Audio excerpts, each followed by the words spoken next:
Third chapter शुरू करने से पहले प्लीज़ लाइक एंड शेयर और चैनल। थर्ड चैप्टर है अपना सॉर्टिंग। अब सॉर्टिंग कितने प्रकार की होती है? नॉर्मली सॉर्टिंग का अर्थ क्या है? सॉर्टिंग कितने प्रकार की होती है? सॉर्टिंग आपके देखेंगे दो प्रकार की है सॉर्टिंग।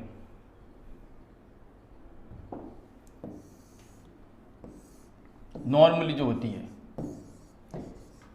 A to Z और Z to A, यानी असेंडिंग और डिसेंडिंग। हिंदी में बोले तो आरोही क्रम और अवरोही क्रम, दो प्रकार की आपके सॉर्टिंग हो जाएगी। यहाँ सॉर्टिंग किसमें की जाएगी? यहाँ एरे के अंदर सॉर्टिंग की जाएगी। और सॉर्टिंग की क्या क्या टेक्निक है, सॉर्टिंग के क्या क्या प्रकार है, उन सब की डिटेल इसके अंदर दे रखी है।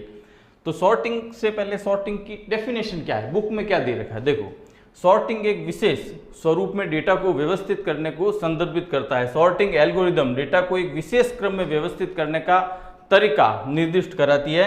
सबसे आम क्रम संख्यात्मक या वर्णानुक्रम। यदि डेटा एक क्रमबद्ध तरीके से संग्रहित किया गया है तो सॉर्टिंग का सर्वाधिक महत्व डेटा सर्च को आसान बनाने में है। सॉर्टिंग डेटा को और अधिक पठनीय यानी पढ़ने योग्य प्रदर्शित करने के लिए भी प्रयोग की जाती है। और वास्तविक जीवन में सॉर्टिंग के कुछ उदाहरण या एग्जाम्पल दे रखे हैं। अब सॉर्टिंग से होगा क्या? जब आपका डेटा सॉर्टेड होता है यानी व्यवस्थित होता है तो डेटा को सर्च करने में आपको सुविधा रहती है। आसानी से आप डेटा को वापस एक्सेस कर सकते हैं, पुनः प्राप्त कर सकते हैं। अब देखो एग्जाम्पल के रूप में इन्होंने दे रखा है टेलीफोन की जो होती है आपके निर्देशिका फोन बुक, तो वहाँ टेलीफोन नंबर वगैरह होते हैं, सॉर्टेड होते हैं। ये डिक्शनरी होती है, डिक्शनरी में भी आप कोई वर्ड को सर्च करते हैं तो वो भी सॉर्टेड होती है। तो डेटा सॉर्ट होने से क्या है, आपको डेटा को वापस एक्सेस करने में, डेटा को ढूंढने में सुविधा रहती है। अब यहाँ सॉर्टिंग के अंदर कुछ टेक्निक है। देखो, इन प्लेस सॉर्टिंग और नॉट इन प्लेस सॉर्टिंग। किताब की लैंग्वेज बाद में पढ़ेंगे, पहले मैं आपको एक्सप्लेन कर देता हूँ क्या है इन प्लेस और not in place. In place जैसा कि नाम से पता चलता है, जैसे आपने 5 का एरे लिया है, एरे की साइज है आपके 5 की 5, और उस 5 की साइज में जो आपने 5 एलिमेंट डाले हैं, डेटा एलिमेंट, उनकी सॉर्टिंग उन 5 में ही हो जाती है, तो इन प्लेस सॉर्टिंग कहलाएगा। और नॉट इन प्लेस सॉर्टिंग का मतलब क्या हुआ कि उसको एक एक्स्ट्रा स्पेस चाहिए। जो आपने साइज ली है एरे की 5 की, उसके अलावा जब आपको एक्स्ट्रा स्पेस चाहिए तो वो हो जाएगा नॉट इन प्लेस सॉर्टिंग। ये भी 12th बोर्ड में क्वेश्चन हर बार लगभग आता है। देखो, ये जो आपके क्वेश्चन है ना बोर्ड में आने वाले, उसमें आप नोट करोगे, अगर आपने प्रीवियस ईयर के पेपर देखे हैं तो क्वेश्चन रिपीट होते हैं। अब यहाँ है in place, not in place, इसी प्रकार एडेप्टिव, अनएडेप्टिव, और आगे एक और टॉपिक दे रखा है। तो ये तीनों में से एक क्वेश्चन लगभग हर बार आता है।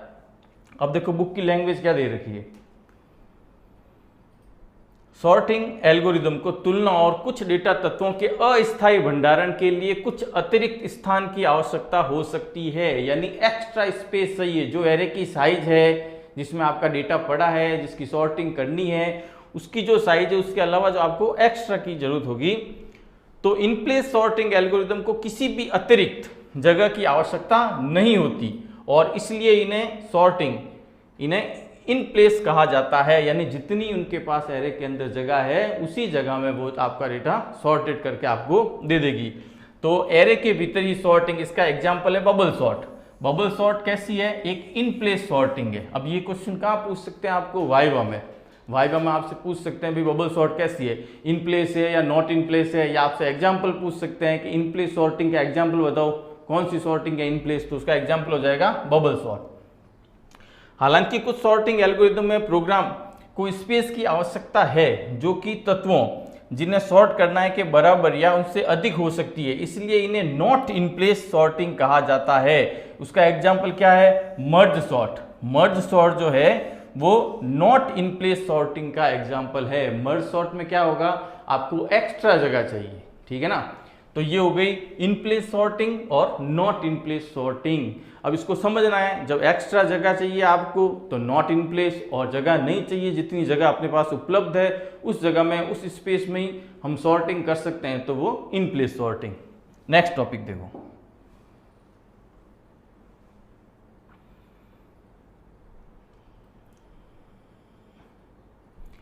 स्टेबल और अनस्टेबल सॉर्टिंग। अब देखो स्टेबल और अनस्टेबल, इसमें क्या हो रहा है? सॉर्टिंग एल्गोरिदम तत्वों को सॉर्ट करने के बाद एक जैसे तत्वों के क्रम जिनमें वो प्रकट होते हैं को परिवर्तित नहीं करती है, उनको स्टेबल सॉर्टिंग कहते हैं। यहाँ एग्जाम्पल दिए रखा है, देखो यहाँ आपने देखा 26 और यहाँ भी दिए रखा है 26। जब इस एरे की सॉर्टिंग हुई, सॉर्टिंग होने के बाद जो 26 पहले था फर्स्ट नंबर पे, वो फर्स्ट नंबर पे ही आया है, और जो 26 आपके इसके बाद में था वो इसके बाद में आया, यानी उनके स्थान में कोई परिवर्तन नहीं किया गया है। यानी जिसकी पोजीशन फर्स्ट थी वो फर्स्ट पोजीशन पे रहेगा, जिसकी पोजीशन सेकंड है वो सेकंड पोजीशन पे ही रहेगा। तो ये क्या कहलाएगी? स्टेबल। इस प्रकार की सॉर्टिंग हम कहेंगे स्टेबल। अब आता है अनस्टेबल।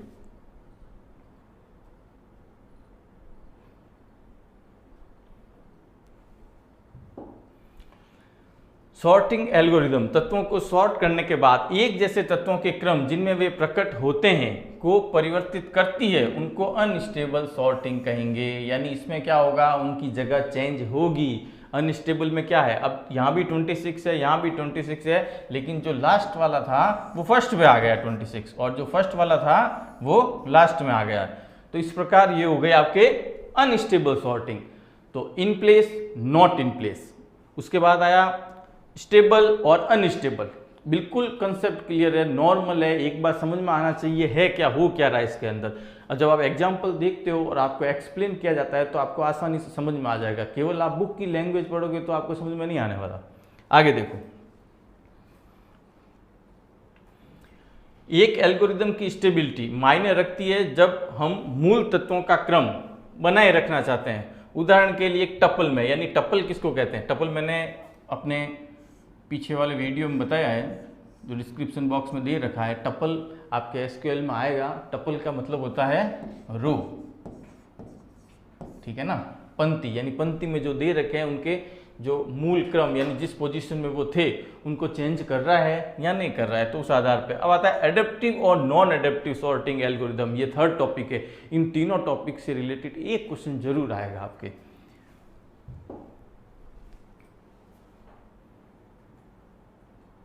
एडेप्टिव और नॉन एडेप्टिव सॉर्टिंग एल्गोरिदम। यदि सॉर्टिंग एल्गोरिदम सॉर्ट करने वाली लिस्ट में पहले से ही सॉर्टेड तत्वों का लाभ लेती है तब उसे एडेप्टिव कहा जाता है। अर्थात सॉर्टिंग के दौरान किसी स्रोत सोर्स की सूची से पहले से ही कुछ तत्व सॉर्टेड हैं, तब एडेप्टिव एल्गोरिदम इसे ध्यान में रखते हुए उनका क्रम पुनः नहीं बदलती। जैसा कि नाम से अडेप्ट करना, अडेप्ट करने का मतलब यहाँ क्या हुआ? जब आप किसी एरे की सॉर्टिंग कर रहे हैं और उस एरे के अंदर कुछ तत्व, कुछ उसके डेटा एलिमेंट पहले से ही सॉर्टेड हैं, तो वो क्या करेगी? उसको यूज में लेगी, उसका लाभ लेगी, और उनके जो उनकी सीक्वेंस है उसमें कोई चेंजेस नहीं करेगी, और उनको जैसा है वैसा डेटा को यूज ले लेगी। तो उससे क्या होगा? उनको बेनिफिट मिलेगा। तो ये क्या कहलाएगी? एडेप्टिव। और एक नॉन एडेप्टिव सॉर्टिंग एल्गोरिदम सूची में पहले से ही सॉर्टेड तत्वों को ध्यान में नहीं रखती है, वे तत्व सॉर्टेड हैं या नहीं की पुष्टि करने के लिए हर एक तत्व के क्रम को बदलती है। चाहे डेटा आपका एरे के अंदर जहां आपको सॉर्ट करना है वहां सॉर्टेड है चाहे नहीं है, वो इसका बिल्कुल भी ध्यान नहीं रखती, और उसके सारे डेटा एलिमेंट का पुनः एक एक करके और सॉर्टिंग करके अपने हिसाब से उसको सेट करती है। तो वो बिल्कुल भी अडेप्ट नहीं करती, तो इसलिए क्या कहेंगे इसको? Non adaptive. तो stable, unstable, adaptive, non adaptive. और इसके अलावा एक टॉपिक अपना कौन सा था?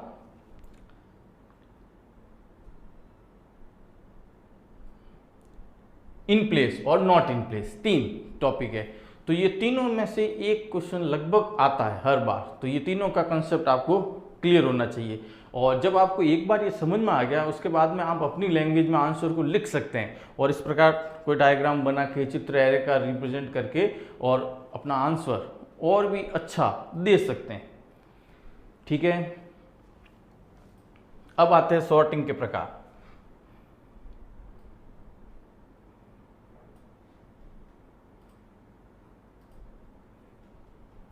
देखो, आपको हमारा वीडियो पसंद आ रहा है तो प्लीज़ लाइक करें, शेयर करें, कमेंट करें।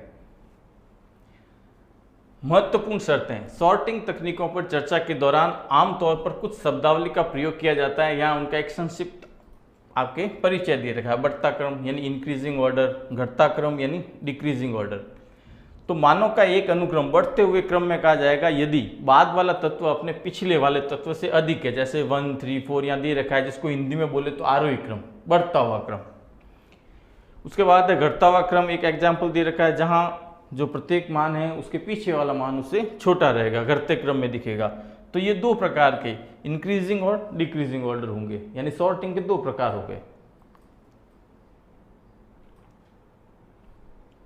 अब आया है एक नॉन इंक्रीजिंग ऑर्डर। ये देखो नॉन इंक्रीजिंग ऑर्डर क्या है। मानव का एक अनुक्रम गैर बढ़ते हुए क्रम में कहा जाता है यदि बाद का तत्व अपने पिछले वाले तत्व के कम या उसके बराबर हो, यानी बीच में कोई ऐसे दो डेटा एलिमेंट आ जाए जो सेम हो, ठीक है ना।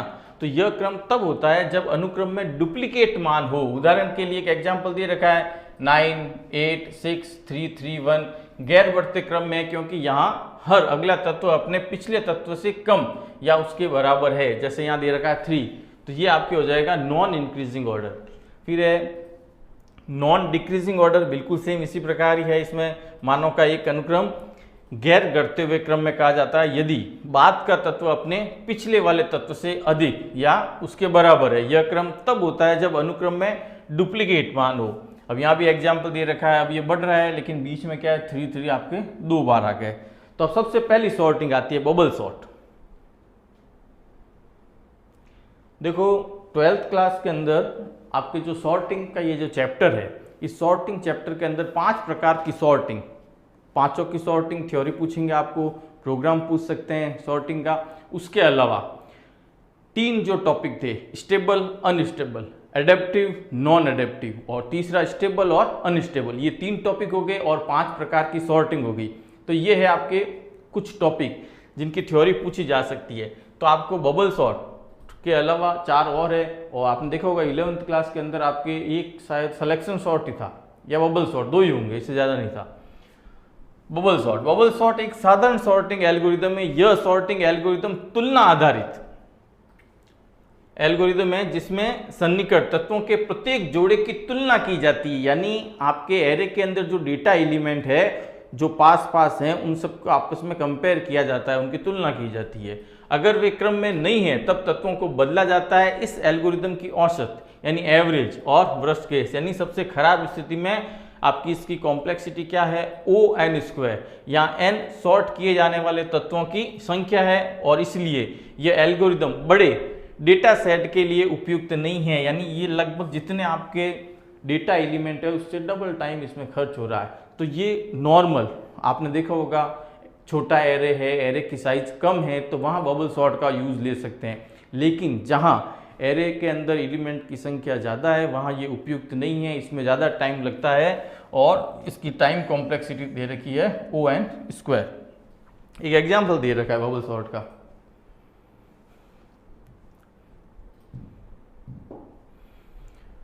यहाँ 5 प्रकार की सॉर्टिंग की थ्योरी दे रखी है बुक के अंदर। थ्योरी के अलावा कुछ डायग्राम बना के समझाए गए हैं। तो किस प्रकार ये अनसॉर्टेड है। ये एक एरे लिया है, एरे में देखो पहले आपके 14 और 33 की कंपेयर कर रहे हैं, दोनों की तुलना हो रही है। इसी प्रकार तुलना करते करते अब ये चेंज हुआ और 14 आ गई है। अब इसने क्या 33 और 27 को कंपेयर किया है।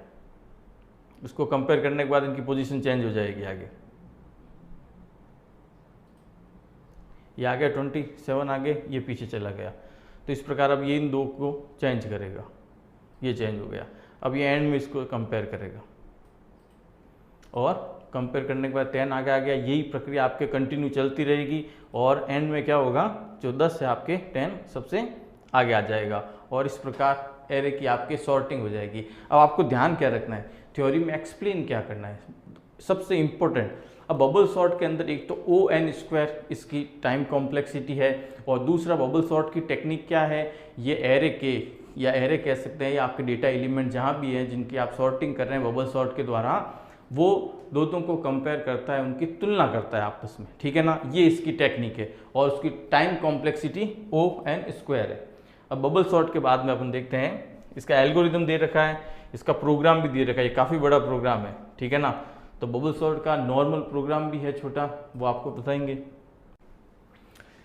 अब है सिलेक्शन सॉर्ट यानी चयन छांट। सिलेक्शन सॉर्ट में क्या है, इसका एल्गोरिदम क्या है? यह एक इन प्लेस तुलना आधारित सॉर्टिंग एल्गोरिदम है, यानी जो आपके एरे एलिमेंट की साइज है उसी साइज के अंदर ये आपको सॉर्टिंग करके देगी। तो इसलिए क्या हो गई, ये एक इन प्लेस होगी, ठीक है, तुलना आधारित। इसमें सूची दो भागों में विभाजित होती है, सॉर्ट किया हुआ भाग बाईं ओर तथा सॉर्ट ना किया हुआ भाग दाईं ओर रहता है। शुरू में सॉर्ट किया हुआ भाग खाली रहता है। संपूर्ण सूची सॉर्ट न किए हुए भाग में होती है। अनसॉर्टेड एरे में से सबसे छोटे तत्व का चयन किया जाता है, इसे एरे के सबसे बाएं तत्व के साथ बदली किया जाता है, वह तत्व सॉर्ट किए हुए एरे का एक हिस्सा बन जाता है। यह प्रक्रिया अवर्गीकृत यानी अनसॉर्टेड एरे की सीमा को एक तत्व दाईं ओर बढ़ाती चली जाती है। तो इस एल्गोरिदम की एवरेज और वर्स्ट केस स्थिति वही है O(n²), ठीक है। अब देखो इसमें क्या हो रहा है, इसमें क्या होता है कि सिलेक्शन सॉर्ट में आपका जो एरे है जहां आप डेटा की सॉर्टिंग कर रहे हैं उसको दो भागों में डिवाइड कर देते हैं। ऐसा मानते हैं कि जो दायां भाग है वहां अनसॉर्टेड डेटा है और बायां भाग है वहां सॉर्टेड डेटा है। तो जब इसकी शुरुआत होती है तो बाएं भाग को ये बिल्कुल खाली मानते हैं और फिर एक एक एलिमेंट को सेलेक्ट करते हैं और चुनते हैं और उसके बाद बाएं भाग में डालते रहते हैं। तो ऐसा करते हुए जब अंत में पहुंच जाते हैं और सबसे लास्ट का जो एलिमेंट है वो सॉर्टेड हो जाता है तो आपका एरे सॉर्टेड हो जाएगा। तो ऐसा मान के चलते हैं और हर एलिमेंट को उसकी पोजीशन के अकॉर्ड सेलेक्ट करते हैं, यानी चुनते हैं, चयन करते हैं जैसा कि इसका नाम है, और उसको बाएं भाग में डालते रहते हैं। ऐसा मान कर ये इसकी सॉर्टिंग करते हैं। इसकी भी जो टाइम कॉम्प्लेक्सिटी है वो यही है O(n²), जो आपकी बबल सॉर्ट की है। अब इसका भी देखो एक डायग्राम दे रखा है, यहाँ एक एरे दे रखा है। इस एरे के अंदर इन्होंने क्या किया, सबसे छोटा कौन सा 10 है, 10 को सेलेक्ट कर लिया, ठीक है। अब इसकी पोजीशन कहाँ आ गई, सबसे आगे आ गई। इसी प्रकार 10 के बाद कौन सी संख्या है 14 की पोजीशन आ गई। तो इस प्रकार ये देख लो आप, हो रही है एरे की सॉर्टिंग। तो ये पैटर्न क्या हो गया आपके सिलेक्शन सॉर्ट। बबल सॉर्ट में क्या था, बबल सॉर्ट आपके दो दो एलिमेंट को पास पास में तुलना करता था और उनकी पोजीशन चेंज करता था। इसके मुकाबले सिलेक्शन सॉर्ट क्या कर रहा है आपके के दो भाग मान रहा है, बायां भाग और दायां भाग, और बाएं भाग के अंदर सॉर्टेड डेटा को डाल रहा है एक एक करके। तो इस प्रकार ये इस एरे की सॉर्टिंग हो गई। तो ये था आपके सिलेक्शन सॉर्ट। सिलेक्शन सॉर्ट के बाद में है इसका प्रोग्राम और एल्गोरिदम दे रखा है।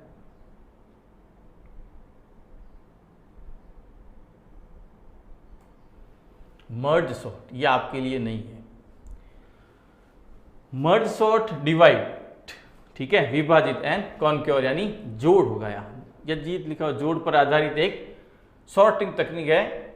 इसकी सबसे खराब मामला यानी वर्स्ट केस कॉम्प्लेक्सिटी O(n)log(n) है, ठीक है ना, होने के कारण ये सबसे अच्छी एल्गोरिदम में से मानी जाती है। मर्ज सॉर्ट पहले एरे को दो बराबर भागों में या दो हिस्सों में तोड़ती है, फिर उन्हें एक क्रमबद्ध ढंग से जोड़ती है, ठीक है ना।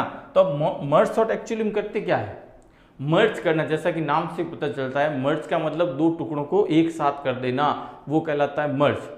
और जो आपकी बबल सॉर्ट थी, सिलेक्शन सॉर्ट थी, उनकी थी O(n²) और इसकी टाइम कॉम्प्लेक्सिटी क्या है O(n)log(n), यानी ये उनसे अच्छी टेक्निक है सॉर्टिंग करने की। इसको अच्छा माना जाता है मर्ज सॉर्ट के अंदर। ये क्या करता है, नॉर्मल लैंग्वेज में कहें तो एरे को दो भागों में डिवाइड करता है और डिवाइड करते करते पूरे उसके टुकड़े करने के बाद वापस एक एक को मर्ज करता है और इस प्रकार ये सॉर्टिंग करता है। यहाँ एग्जाम्पल दे रखा है, डायग्राम में देखेंगे अपन। ये एक एरे दे रखा है, इसको दो भागों में बांट दिया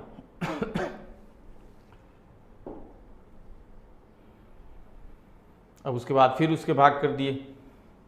अब सारे एक एक अलग हो गए और अलग अलग होने के बाद उनको पोजीशन के अकॉर्डिंग वापस इसी क्रम में जोड़ा, दो के बाद 4 और 4 के बाद वापस एरे आपका कंप्लीट हो गया। तो जैसा कि इसके नाम से ही पता चलता है, अब इसके अंदर क्या टेक्निक यूज ली है कि पहले तोड़ना उसके बाद में जोड़ना।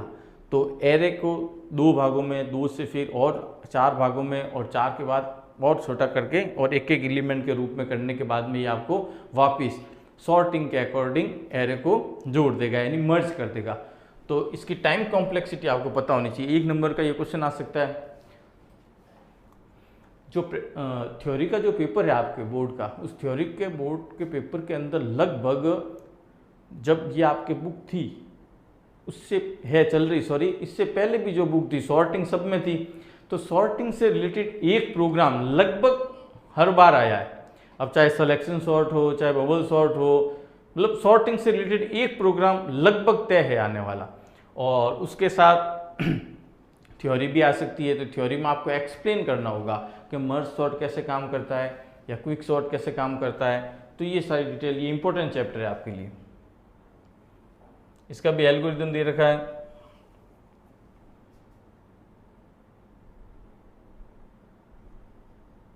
Insertion sort, bubble sort, selection sort और इंसर्शन सॉर्ट, ये तीनों लगभग नॉर्मल सॉर्टिंग है। मर्ज सॉर्ट और इसके बाद में आएगा आपके जो क्विक सॉर्ट, ये है लेटेस्ट और थोड़ा तेज गति से काम करने वाली और अच्छी टेक्निक। अब देखो इंसर्शन सॉर्ट में क्या होता है, यह भी एक इन प्लेस तुलना आधारित सॉर्टिंग एल्गोरिथम है। इसमें भी तुलना ही होती है जैसे बबल सॉर्ट में था, लेकिन चेंजेस क्या है, इसमें एक उप लिस्ट बनाई जाती है जो हमेशा सॉर्टेड रहती है। यानी ये सिलेक्शन सॉर्ट और बबल सॉर्ट का मिक्सचर है एक प्रकार से, इंसर्शन सॉर्ट अपन ऐसा कह सकते हैं।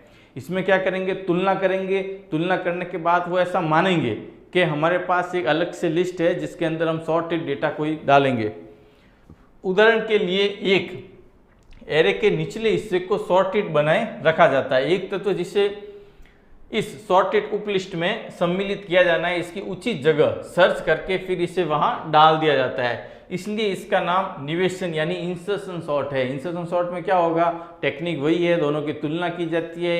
एक उपलिस्ट की जगह वहां क्या था, सिलेक्शन सॉर्ट के अंदर के दो भागों में मानते हैं, बायां भाग सॉर्टेड और दायां भाग अनसॉर्टेड, और इसकी जगह इन्होंने क्या किया, एक उपलिस्ट माना है, अलग से लिस्ट, उपलिस्ट बोले तो इस प्रकार एक एक करके और वो उस लिस्ट के अंदर डेटा को डाल रही है जिससे आपका डेटा सॉर्ट हो जाए। इसलिए जब डेटा इंसर्ट कर रही है ना नई लिस्ट के अंदर, उपलिस्ट के अंदर, तो इसलिए इसका नाम क्या रखा है इन्होंने, इंसर्शन सॉर्ट।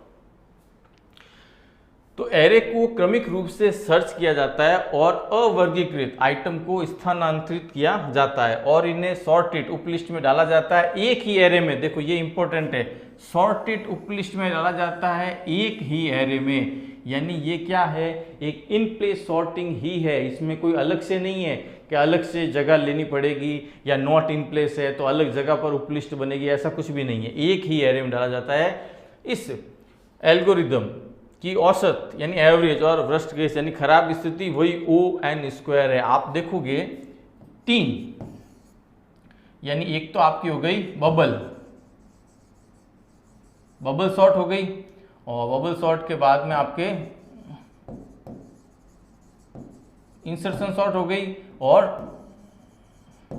Selection sort. इन तीनों के अंदर एक चीज कॉमन है, O(n)², ये इसकी टाइम कॉम्प्लेक्सिटी है तीनों के अंदर, ध्यान रखना, बबल सॉर्ट, इंसर्शन सॉर्ट और सिलेक्शन सॉर्ट। और जो मर्ज सॉर्ट है, मर्ज सॉर्ट और उसके बाद आएगा आपका क्विक सॉर्ट, इनकी क्या है, O(n)log(n).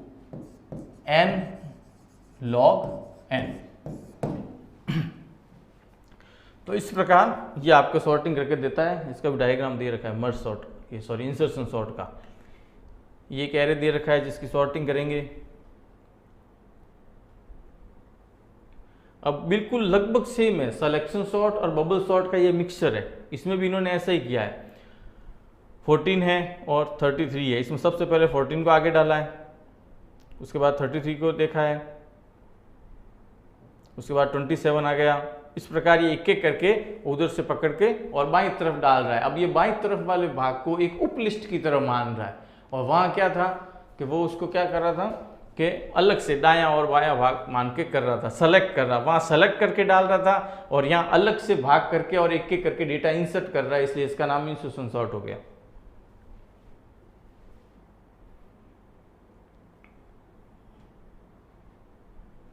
इसका भी एल्गोरिदम दे रखा है, एल्गोरिदम के साथ ही इसका प्रोग्राम भी दे रखा है। देखो बुक में जो प्रोग्राम दे रखे हैं ना, वो एक तो काफ़ी टफ है, टफ का मतलब बड़े हैं, और यही प्रोग्राम इजी वे में नॉर्मली 12th क्लास के अकॉर्डिंग उपलब्ध हो सकते हैं, जो आपको हम डिस्क्रिप्शन बॉक्स में उपलब्ध करवाएंगे, ठीक है ना।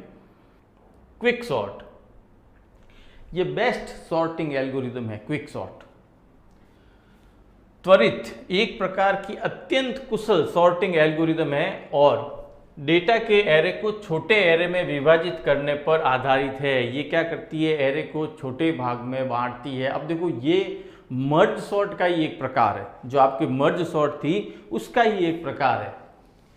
तो एरे को विभाजित किया जाता है जिनमें से एक एरे में निर्धारित मान जिसके आधार पर विभाजन किया जाता है उसे पाइवॉट कहा जाता है। ये छोटा क्वेश्चन 1 नंबर का आ सकता है या नॉर्मली आपसे वाइवा में पूछ सकते हैं पाइवॉट क्या होता है या पाइवॉट कौन सी सॉर्टिंग में यूज आता है।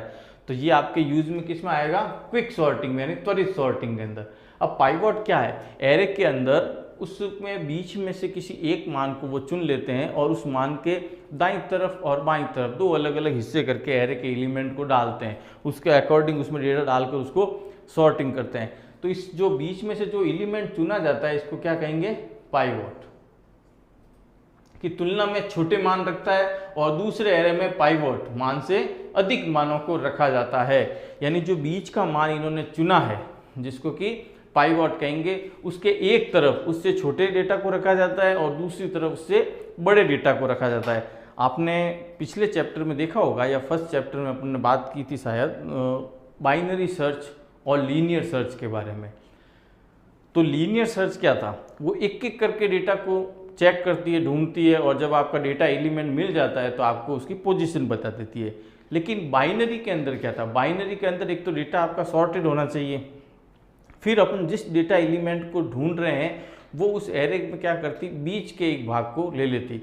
अब जब आप एरे को ढूंढ रहे हो, जिस पोजीशन को या जिस डेटा एलिमेंट को ढूंढ रहे हो, अगर उस बीच वाले भाग से वो बड़ा है तो उसके दाएं भाग में ढूंढेगी, अगर छोटा है तो बाएं भाग में ढूंढेगी। इससे क्या होगा, आपका टाइम बचेगा और आपका काम तेज गति से होगा। और जब ज़्यादा डेटा एलिमेंट होंगे तो आसानी से आपके डेटा को सर्च किया जा सकता है। तो बाइनरी सर्च में जैसे था बिल्कुल लगभग वही पैटर्न है। यहाँ इन्होंने क्या किया, बीच में से एक डेटा एलिमेंट ले लिया, अब उसके 2 भाग कर दिए, ठीक है। उसमें उससे बड़े वाले एक तरफ रखेंगे, उससे छोटे वाले एक तरफ रखेंगे। तो इस प्रकार डेटा की जो आपकी डेटा एलिमेंट है एरे के अंदर उसकी सॉर्टिंग हो जाएगी।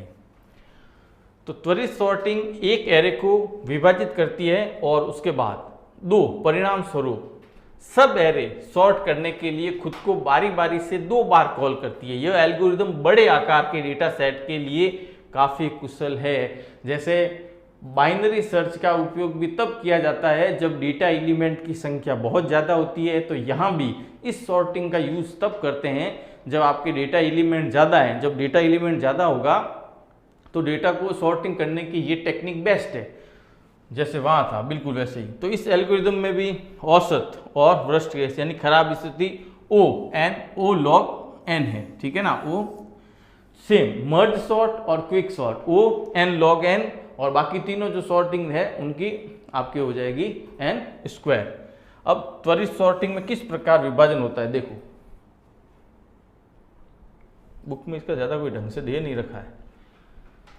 तो कैसे करें, पाइवट मान को सर्च किया जाता है। पाइवट मान लिस्ट को 2 भागों में बांटता है, यानी बीच में से एक ऐसा मान लिया जाता है जिसमें अपन लिस्ट को 2 भागों में बांट सके, दायां भाग और बायां भाग। तो इसे पाइवट को सर्च किया जाता है। पाइवट मान लिस्ट को 2 भागों में बांटता है और बारी बारी से हम प्रत्येक उप सूचियों के लिए पाइवट मान का पता लगाते हैं। जब एक बार आपने किसी मान को जैसे माना इसने पाइवट, उसके बाद दूसरे में किसी और को मान लेंगे, तीसरे में किसी और को मान लेंगे, तो ऐसा करते करते अंत में आपकी सॉर्टिंग हो जाएगी, ठीक है ना। और डेटा की इस प्रकार सॉर्टिंग कर दी है। यानी हर बार आपको एक बार पोजीशन चेंज होने के बाद फिर दूसरी बार पाइवट को अलग लेना पड़ेगा, फिर तीसरी बार पाइवट मान चेंज होगा। तो एक बार एरे के अंदर कुछ डेटा एलिमेंट्स की पोजीशन चेंज होने के बाद में फिर पाइवट लेने के बाद फिर चेंज होगी। तो ऐसा करते करते आपके जो एरे है वो सॉर्ट हो जाएगा। इसका भी दे रखा है एल्गोरिदम और क्विक सॉर्ट का प्रोग्राम भी दे रखा है। इन प्रोग्रामों से ज़्यादा इजी और सरल प्रोग्राम अपने पास है जो अपन यहाँ डाल देंगे, आपको प्रोवाइड करा देंगे PDF के रूप में।